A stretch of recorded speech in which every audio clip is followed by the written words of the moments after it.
Now, what are we going to do if we are adding and subtracting fractions that have different denominators? For example, I have two figures that are of equal size, both of these rectangles right here. One of them is cut into halves and one of them is cut into fourths. So if I have 1/2 plus 1/4, let's see what that looks like.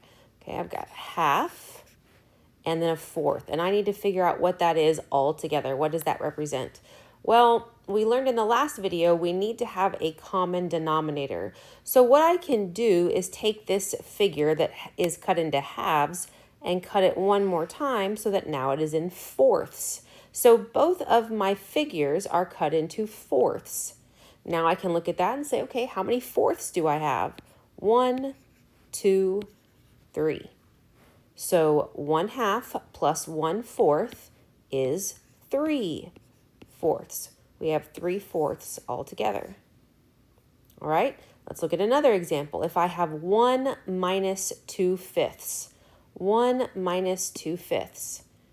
Well, the number 1 just represents this entire shaded figure, but 2/5, I would only shade the first two segments. It's cut into 5 pieces. Well, I can't subtract those because I don't have a common denominator. So I would need to cut this first figure into 5 congruent pieces, just like our second figure is cut into.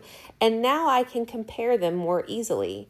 I have 5/5, 1, 2, 3, 4, 5/5. So 5/5 right here.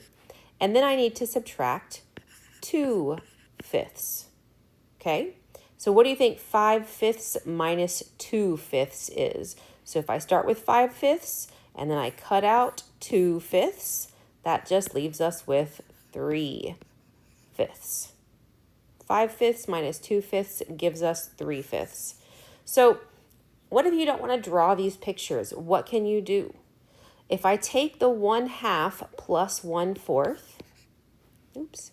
1/2 plus 1/4. And you just need to ask yourself, what is the least common multiple that we can find between the numbers 2 and 4?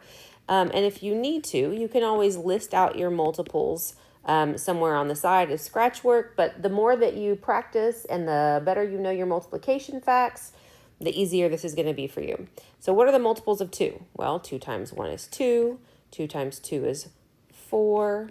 2 times 3 is 6. 2 times 4 is 8, and so on. Okay, we could go indefinitely. The multiples of 4 are 4 times 1 is 4, 4 times 2 is 8, 4 times 3 is 12, and again, we could continue on.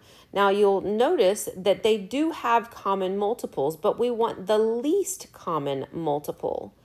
The number or the multiple that they both have in common that is the smallest is the number 4. So I can look at my two denominators, 2 and 4. My 4 is obviously already a 4. What would I do to this number 2 right here to turn it into a 4? I would just need to multiply it times 2. Whatever I do to my denominator, I've got to do to my numerator also to keep my fraction balanced. So the original fraction of 1/2 turns into 2/4. It is the exact same fraction. They are equivalent.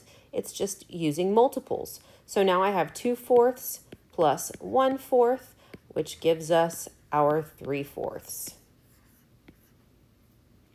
And the same is true down here, 1 minus 2/5.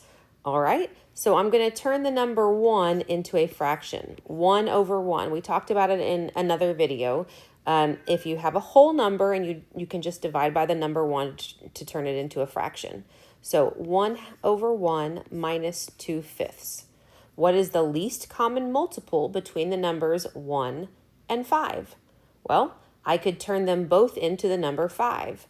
If I multiply the number 1 times 5, I need to multiply the numerator by 5 also. And this just becomes 5/5 minus 2/5. And that right there, of course, is our 3/5.